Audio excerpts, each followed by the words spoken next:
All right, we're going to talk about section 18.2, which is about modern evolutionary classification and making things called cladograms. So looking at evolutionary classification, the concept of descent with modification led to something called phylogeny, which is the study of how living and extinct organisms are related to one another.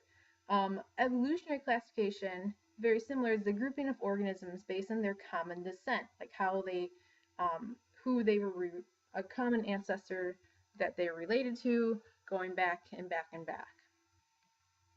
So we use cladograms for this. So a clad or a clade is a group of species that includes a single common ancestor and all descendants of that ancestor, living and extinct.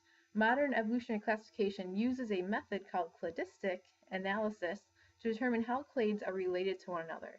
This information is used to link clades together into things known as cladograms, which we'll be making in class.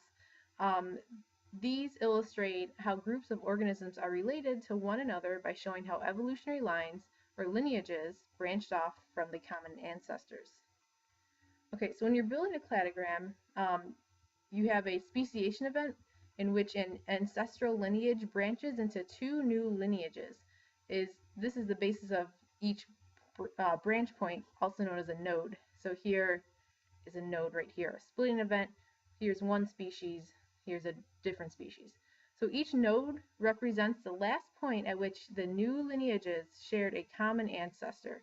So the bottom or the root right here of the tree represents the common ancestor shared by all organisms on that cladogram.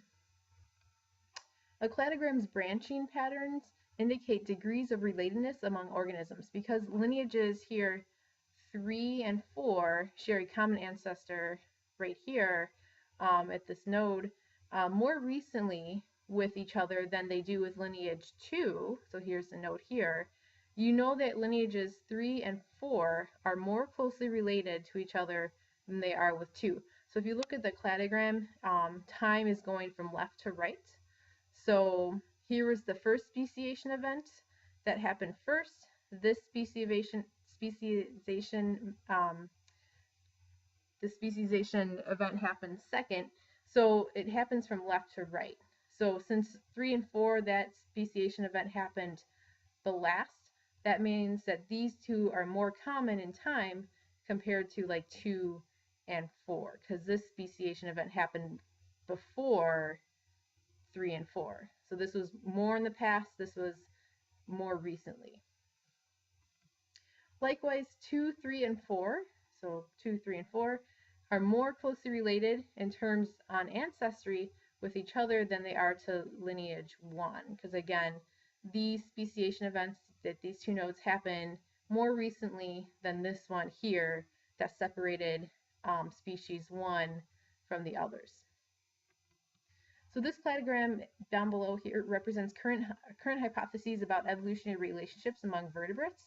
Note in terms of ancestry, amphibians, right here, are more closely related to mammals over here than they are to ray finned fish. So if you take a look here, the node between amphibians and mammals happened more recently than the node, the speciation event that happened between the ray finned fishes and the amphibians.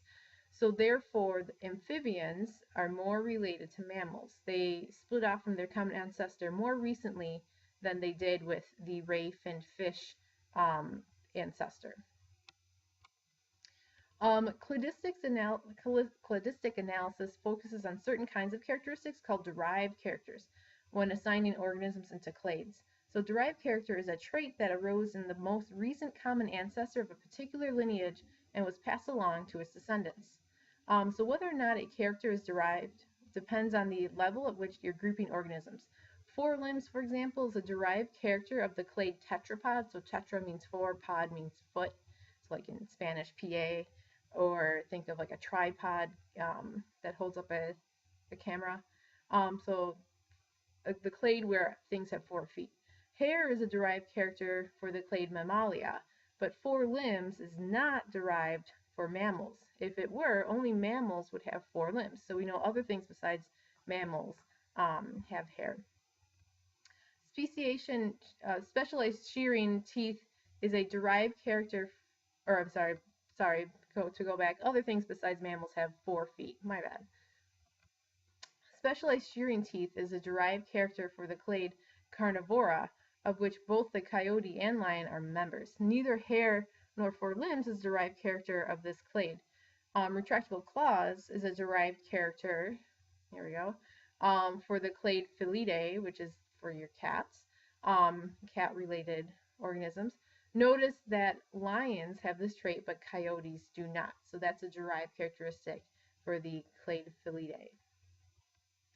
Losing traits, because distantly related groups of organisms can lose the same character, systematists are cautious about using the absence of a trait as a derived character. For example, both whales and snakes have lost the tetrapod, the 4-foot character of 4 limbs, but they are not very closely related. Snakes are members of the clade Reptilia, while whales are members of the clade Mammalia.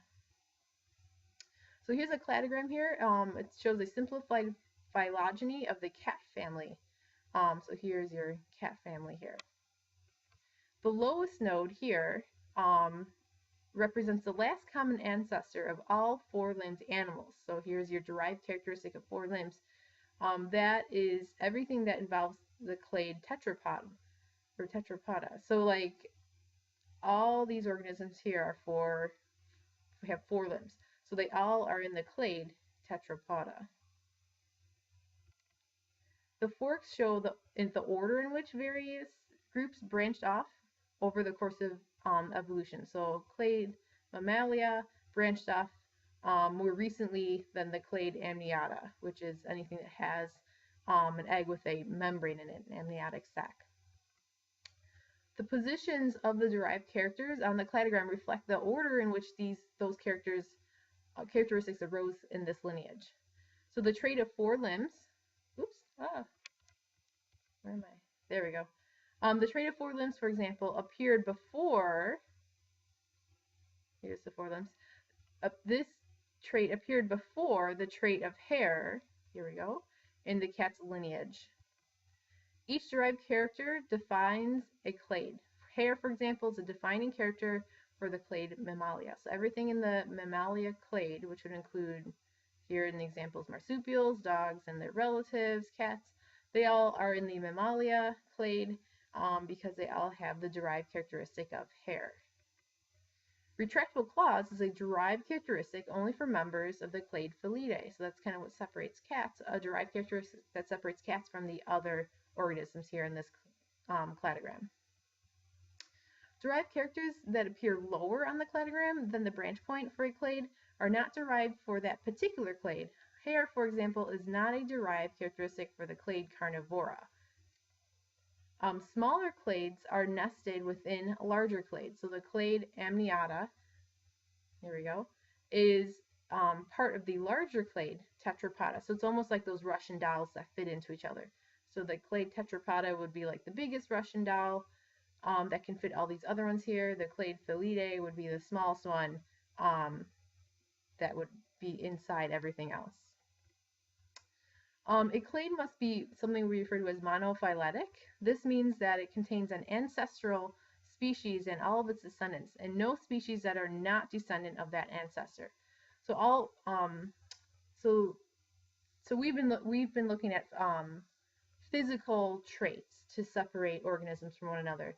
You can actually use genes now, and that's commonly used. So all organisms carry, again, genetic information in their DNA passed on from earlier generations. A wide range of organisms share a number of genes and show important homologies, or similarities, that can be used to determine evolutionary relationships. All eukaryotic cells, for example, have mitochondria, and all mitochondria have their own genes. Because all genes mutate over time, shared genes contain differences that can be treated as derived characters in cladistic analysis. For example, or for that reason, similarities and differences in DNA can be used to develop hypotheses about evolutionary relationships. So that's like we've seen comparing our DNA to chimps' DNA. We're only like 2% difference in our DNA. So that is a clue that we recently had a speciation event where we split off from a common ancestor from chimps um, for our part of the clade to form. And looking at like mice, we're about like 85% related to them. So that shows that it was more in the past that we split off from a common ancestor to the mouse. So here, looking at this DNA information, this suggests that American vultures, for example, are more closely related to storks than to other vultures. The use of DNA characters in cladistic analysis has helped to make evolutionary trees more accurate. For example, traditionally, African vultures and American vultures were classified together in the falcon family. However, through molecular analysis, it showed that DNA from American vultures is more similar to the DNA of storks than it is to the DNA of African vultures. So often, scientists use DNA evidence when anatomical traits alone cannot provide clear answers. So for example, giant pandas and red pandas share many characteristics with both bears and raccoons. So DNA analysis revealed that the giant panda shares, and here's a giant panda, a more recent common ancestor with bears than with raccoons. Therefore, giant pandas have been placed in the clade with bears, and red pandas, however, are in the clade with raccoons and other animals like weasels and seals. And you can kind of see like, oh, the red panda looks very similar to raccoons, but since for some reason they put this, the same word panda for both of these, red panda, giant panda, they were put together in the same clade. But through DNA analysis, we can tell that the red panda is very much more related to the raccoon than it is to bears. So another way that DNA is helping with identifying relations between organisms. Okay, thank you. That is it.